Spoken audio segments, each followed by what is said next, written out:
Salam Bapak Ibu Saudara-saudari yang terkasih. Selamat datang di channel Pemulihan Hati. Mari kita mendengarkan renungan firman Tuhan yang berjudul Yang Harus Paling Kita Takuti. Efektivitas kekuatan kehadiran Allah tidak bisa dibayangkan, tidak bisa dijelaskan. Itu akan bisa kita rasakan ketika kita berada di dalam keadaan itu.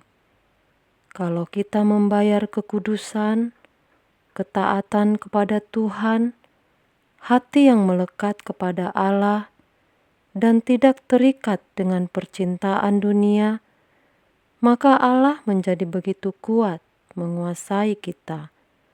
Dan ini merupakan proses kehidupan yang harus menjadi atau berlangsung setiap hari.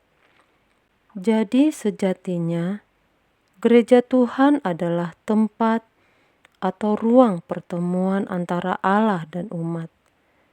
Kalau gereja menjadi ruang pertemuan antara umat dan Allah secara massal, maka tubuh kita menjadi ruang pertemuan antara Allah dan kita secara pribadi. Kita adalah bait Allah. Dan nanti ketika kita meninggal dunia, tubuh kita dikubur karena manusia lama kita bersama dengan tubuh daging yang tidak mendapat bagian dalam kerajaan surga. Roh kita yang memiliki nurani ilahi sudah mengenakan kodrat ilahi, diberi tubuh kemuliaan. Jiwa kita itu antara roh dan tubuh. Apa yang masuk di tubuh, semua pengalaman yang masuk, dirasakan di jiwa, dimuat di jiwa.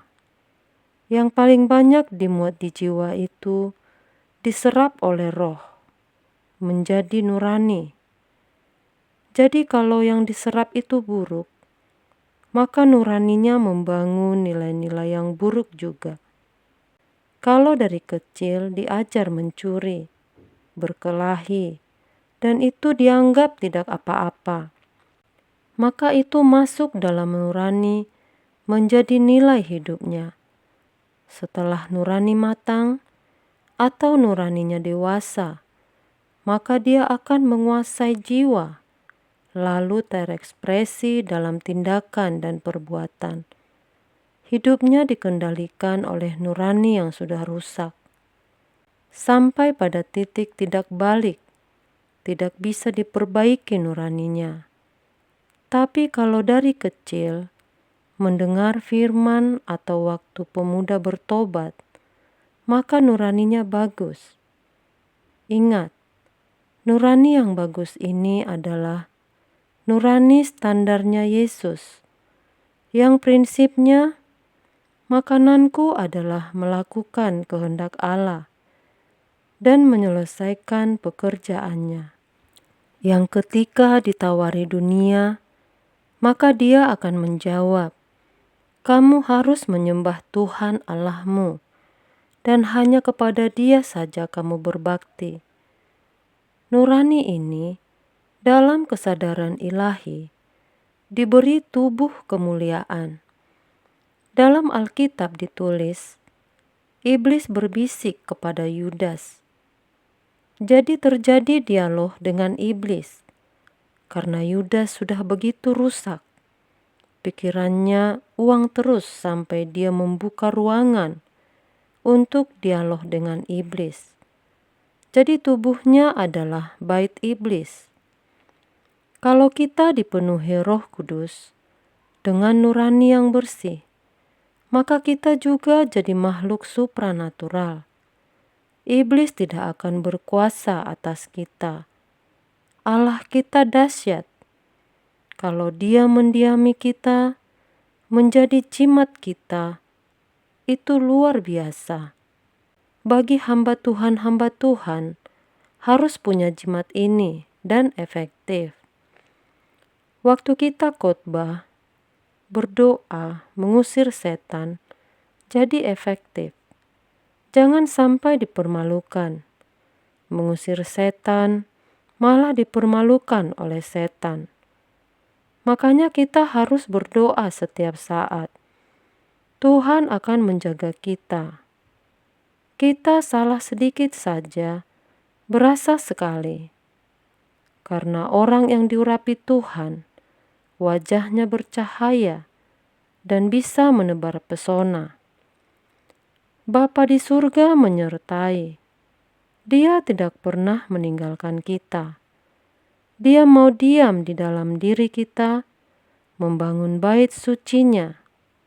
Tuhan akan pelihara tubuh kita, keluarga kita. Semua pasti dijaga Tuhan. Tidak ada yang perlu ditakutkan. Masalahnya, bagaimana menghayati kehadiran Allah dan punya keberanian menghadapi hidup ini tidak bisa dijelaskan. Tapi kita harus ada di dalam situasi itu. Gereja harus mengantar jemaat sampai menjadi bait Allah. Kalau tidak, pelayanan ini gagal. Maka kita harus berusaha bagaimana mengalami menjadi bait Allah itu.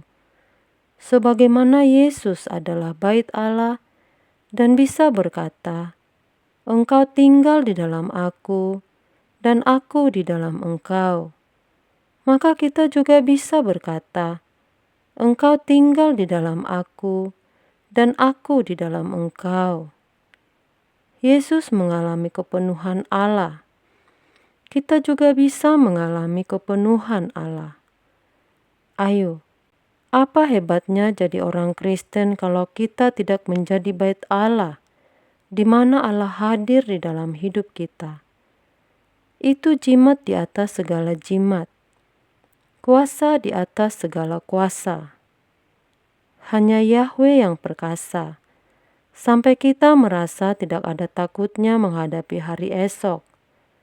Kalau kita tidak berani mempercayai Alkitab itu fakta, celaka. Sebab faktanya Allah itu hebat. Maka satu hal yang harus paling kita takuti adalah berbuat dosa. Jangan melanggar pantangan. Temui Tuhan, Allah Elohim Yahweh, Allah yang benar, yang kita bisa hampiri karena Yesus Kristus. Tidak mungkin kita tidak menghormati Tuhan Yesus Kristus, karena segala kuasa di surga dan di bumi diberikan kepada Tuhan Yesus. Dialah Tuhan dan Raja kita. Demikianlah renungan ini, kiranya dapat memberikan pencerahan bagi kita semua.